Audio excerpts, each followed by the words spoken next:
Say, Mr. Welivedolo gang, man. Say, how y'all feeling, man? I'm feeling good. Hope y'all feeling better, man. Say, as y'all can see by the title, I ain't gonna lie. Worst cars in every car brand. You know what I'm saying? About to go down the list. If y'all new to the channel, like, comment, subscribe. You already subscribed, that's love. If you're not subscribed, that's love. If you're new to the channel, you already know what to do. If you already subscribed to the channel, you already know what to do. I ain't gonna lie. Appreciate y'all for 110 subscribers on bro. If you're new, like I said, you already know what to do. Make sure y'all drink y'all water. Eat y'all breakfast. It's currently like 7 o'clock in the morning. I ain't gonna hold y'all up. Y'all have a good day. Let's get straight into it. Dodge Hornet. With a jaw-dropping 428-day supply. This car is trash. 14,500 units gathering. If you remember this channel when I first ever got started and I was doing the rental car, you know, we had plenty of Dodge Hornets. But I ain't gonna pause it no more game. Dodge Hornets are trash though. 1,500 moved in a 45-day span. At first, it looked promising, but buyers quickly realized it was just an Alfa Romeo Tonale wearing a Dodge badge. Reliability issues and endless recalls only made things worse. Dealers are now dumping them for under $25,000, with many unsold 2023 models still hanging around. Yeah. Audi A7. This vehicle has been sitting on dealer lots for an average of 225 days, and in recent months, only 154 units have been sold at about $81,400 each. The real pain comes with value. This car loses 55% in just 3 years, making it one of the worst depreciating luxury models out there. Reliability isn't great either, scoring just 2 out of 5 with issues like water pump failures and heavy oil use. Cadillac Escalade IQ. Dealers are drowning in a 226 days. I drove one of these. It's the IQ. I think it's like electric. All electric cars are trash. From the Hornet to this, it's just trash. I'm not gonna lie. They just so I don't know. And as far as like everything be on screen, as far as the heat, except for the Hornet, most of the newer cars, all the heat, radio, everything on the screen. Supply of the Cadillac Escalade IQ with over 4,000 units just sitting around waiting for buyers. Nobody's buying this. Here's the kicker. This thing starts at $130,000, which is about $40,000 more than the gas version. On top of that, it doesn't even qualify for the $7,500 EV tax credit because it's considered a luxury model. Add in unproven reliability and lingering doubts about GM's EV technology, and many high-end buyers are hesitating, holding out for alternatives they feel more confident putting their money into. Range Rover Velar. This vehicle's in trouble, sitting on dealer lots for an average of 227 days, with nearly 2,500 units waiting to move, each costing about $72,530. These come with so much. The real kicker, though, is its brutal depreciation, losing a staggering 61% of its value in just 3 years, one of the worst rates in the industry. Reliability doesn't help either, with a weak 1.5 out of 5 rating, plagued by air suspension failures and endless electrical problems. Even its flashy dual touchscreens prove more distracting than useful. Well, I'm telling you, G, I don't mean to pause the video, but a Range Rover, I remember these was like these were like luxury. People really wanted these back in like when they first came out. I remember like 2013, 14. These was like something to have. Now, you do not want this. I'm not gonna lie. Repair bills climb sky high, scaring off buyers even more. Infiniti QX55. This SUV has been crawling off dealer lots, sitting around for an average of 219 days, with only 680 finding buyers in recent months. Value is another big hit, with this SUV losing 48% in only 3 years. Reliability doesn't save it either, scoring a weak 2.5 out of 5, with constant complaints about CVT transmission issues and glitchy infotainment screens. Priced around $60,000, it dares to ask Mercedes-Benz while delivering an experience that feels far from luxury. Dodge Charger. This vehicle is having a hard time finding buyers, with over 7,300 cars sitting unsold for an average of 240. So you wouldn't expect the Dodge Charger to be up here. I wouldn't expect the Dodge Charger to be up here. I ain't gonna lie. Because what? People are still buying Dodges to this day. Like, 1 day. To this day. On top of that, it loses about 45% of its value in just 3 years. And the high-performance trims depreciate even faster. Reliability isn't great either, scoring only 2.5 out of 5, with common complaints about electrical issues and suspension problems. While the V8 models pack power, they guzzle fuel, and the dated interior makes the Charger feel behind the curve compared to some of its sharper, more modern rivals. Chrysler Voyager. With a 283-day supply and an average price. The Pacifica, hey, I'm telling y'all, go watch some of my old videos as far as the vlogs when I first started this channel. If y'all might see me in a Dodge Hornet, a freaking Pacifica, these things move though. These things move. Like, don't get it twisted. Hey, say Van 7, if you know, you know. To $46,765. The Chrysler Voyager is losing value fast, dropping 52% in just 3 years. Reliability doesn't help in its case either, with a weak 2.5 out of 5 rating and problems ranging from bad transmissions to stubborn sliding doors. The infotainment system feels outdated, and it lacks safety features that rivals include as standard. Combined with Chrysler's reputation for bare-bones interiors, the Voyager struggles badly against better-equipped, more dependable minivan options. Cadillac CT4. This car's in a tough spot right now, with 2,676 units collecting dust on lots, adding up to a 197-day supply. Priced at around $47,650, it loses half of its value in just 3 years, making leasing the only real smart move.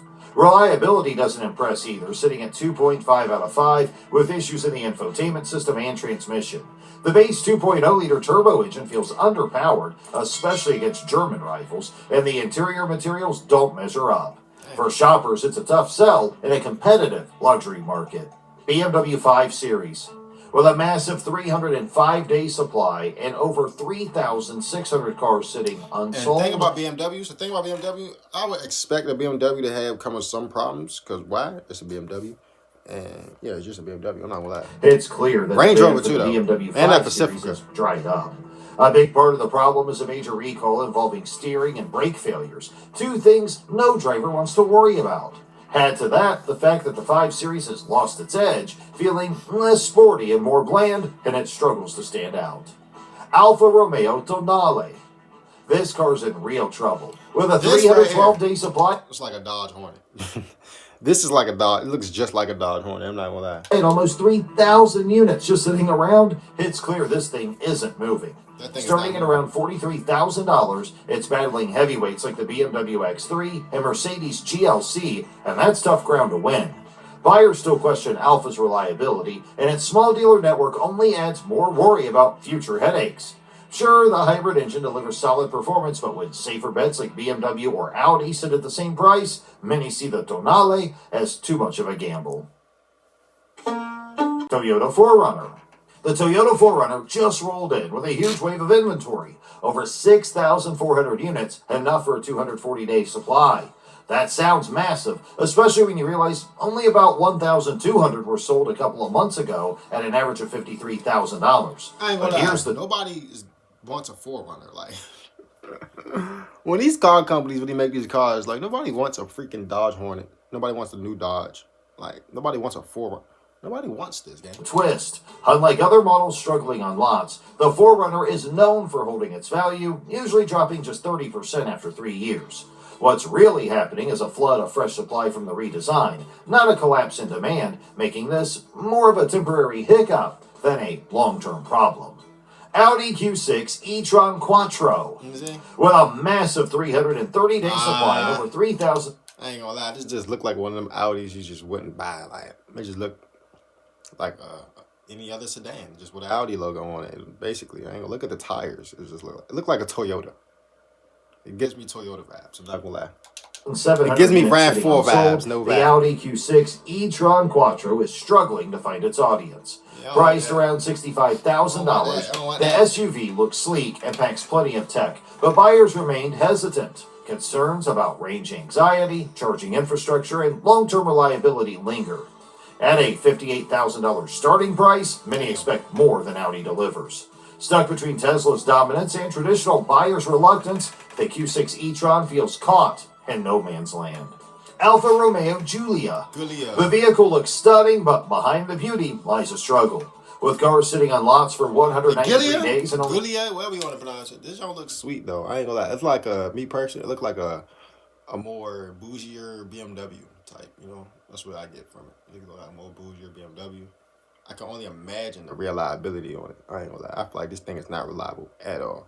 No bad. I feel like it's least reliable than a BMW. 212 sold in 2 months. Yeah, Demand is weak, despite prices ranging from $41,690 to $86,770. That's a lot. The real kicker is depreciation. This sedan loses a staggering 58% of its value in just 3 years. Reliability is another headache, scoring only a 1.5 out of 5, with owners constantly facing check engine lights and electrical gremlins. While it offers sharp handling, brand unfamiliarity and constant issues keep most buyers far away. Jeep Grand Wagoneer. Before you even see this Wagoneer thing, so check engine light or whatever the case may be as far as the reliability. So if you, my man Chris said, if you change all the internal stuff, all the plastic from the engine bay to the inside of the engine, turn that into metal, would it be more reliable? That's a good question. The Jeep Grand Wagoneer is drowning in unsold inventory. With a massive 428-day supply and more than 2,200 units sitting idle. Despite aiming for luxury buyers, only 233 sold in the recent weeks, and first quarter sales are down 48% to just 1,849 units. Priced around $110,000, it was meant to rival the Cadillac Escalade, but lacks the prestige and polish to compete. To make matters worse, Jeep's own electric Wagoneer S is outselling it.